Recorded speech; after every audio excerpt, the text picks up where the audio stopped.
মৰমৰ নৱম মানৰ ছাত্ৰ ছাত্ৰীসকল যোৱাকালি মই তোমালোকক বতৰ আৰু জলবায়ুৰ উংগলেকে আলোচনা কৰিছিলোঁ সৰু প্ৰশ্ন আজি প্ৰথম চৰ পৰা দিছো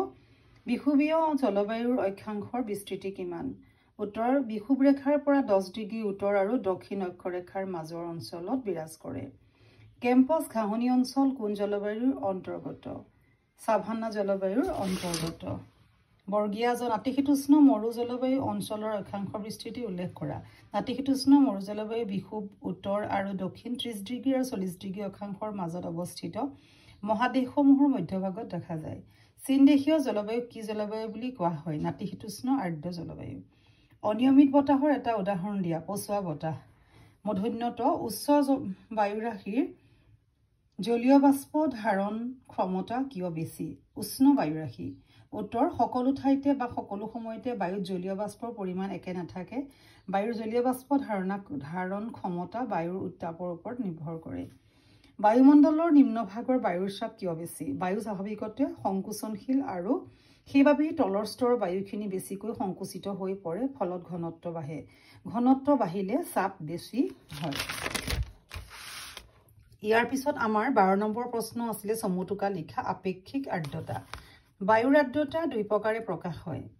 যেনে চৰম আৰ্দ্ৰতা আৰু আপেক্ষিক আৰ্দ্ৰতা আপেক্ষিক আৰ্দ্ৰতা হৈছে এক অনুপাত আৰু যাক শতকৰা হিচাপত প্ৰকাশ কৰা হয় কোনো নিৰ্দিষ্ট উষ্ণতাত নিৰ্দিষ্ট আয়তনৰ বায়ুত থকা জলীয় বাষ্পৰ ভৰৰ যি অনুপাত তাকে আপেক্ষিক আৰ্দ্ৰতা বোলে বায়ুমণ্ডলীয় চাপ বায়ুমণ্ডলৰ চাপ মানে হৈছে প্ৰতি একক ক্ষেত্ৰফলত বায়ুৱে প্ৰয়োগ কৰা বল সাগৰ পৃষ্ঠত বায়ুমণ্ডলৰ চাপ হৈছে গড় হিচাপে প্ৰতি বৰ্গ ইঞ্চিত 14.7 পাউণ্ড বেৰমিটাৰ পাৰাস্তম্ভৰ উচ্চতাৰ দ্বাৰা বায়ুমণ্ডলৰ চাপ জোখা হয় বেৰমিটাৰ পাৰাস্তম্ভৰ উচ্চতাৰ দ্বাৰা বায়ুমণ্ডলৰ চাপ জোখা হয় বায়ুমণ্ডলৰ চাপ স্থান আৰু বায়ু সময়ভেদে সলনি হৈ থাকে বায়ুমণ্ডলৰ চাপৰ তাৰতম্য প্ৰধানকৈ দুটা কাৰণ সংঘটিত হয় যেনে বায়ুৰ উষ্ণতা আৰু পৃথিৱী পৃষ্ঠৰ উচ্চতা চাপ বলয় পৃথিৱীৰ উপৰিভাগত বায়ুৰ চাপৰ তাৰতম্যৰ বিভিন্ন ভিত্তিত উত্তৰ আৰু দক্ষিণ গোলাৰ্ধত কেইটামান বায়ুৰ চাপ বলয় চিনাক্ত কৰা হৈছে যেনে নিৰক্ষীয় নিম্ন চাপ বলয় উপক্ৰান্তীয় উচ্চ চাপ বলয় উপমেৰুদেশীয় নিম্ন চাপ বলয় আৰু মেৰুদেশীয় উচ্চ চাপ বলয় ঘ বিভিন্ন প্ৰকাৰ বৃষ্টিপাত ভিন্ন প্ৰকাৰ হয় যেনে পৰিচালনা বৃষ্টি শৈলোৎক্ষেপ বৃষ্টি ঘূৰ্ণী বৃষ্টি অক্ষীয় বৃষ্টি আৰু অৰণ্য বৃষ্টি জলবায়ুৰ ওপৰত অক্ষাংশৰ প্ৰভাৱ জলবায়ু নিৰ্ধাৰণৰ অন্যতম প্ৰধান কাৰণ হৈছে অক্ষাংশ ভিন ভিন অক্ষাংশত সূৰ্যৰ কিৰণ পোন বা হেলনীয়া হৈ পৰে আৰু ফলত দিন ৰাতি হ্ৰাস বৃদ্ধি হয় সূৰ্যৰ ৰশ্মি পোন অথবা লম্বভাৱে পৰিলে উত্তাপৰ তীব্ৰতা বাঢ়ে ইয়াৰ বিপৰীতে বেকা বা হেলনীয়াকৈ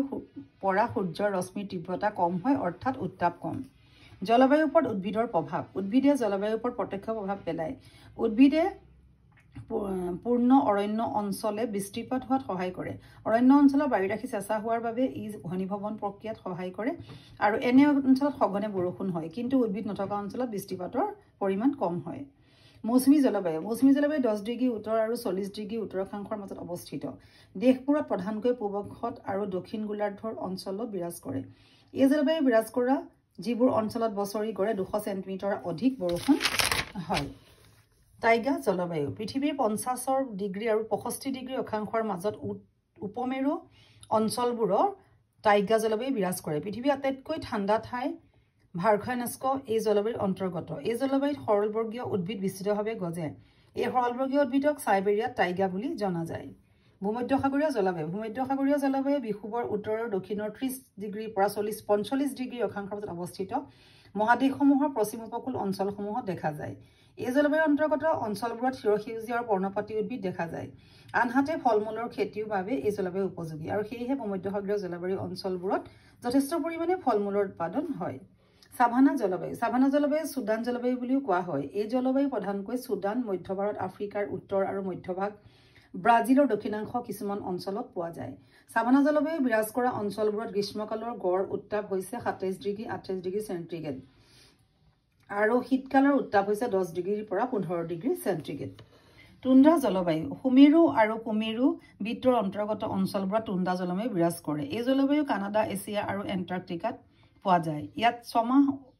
অতিক্ষীণ সূৰ্যৰ পোহৰ পৰে আৰু বাকি ছমাহ ৰাতি হয় ইয়াৰ জনবসতি অতিকৈ সেৰেঙা হোৱা দেখা যায় পাৰ্বত্য জলবায়ু পৃথিৱীৰ বিভিন্ন অঞ্চলৰ উচ্চ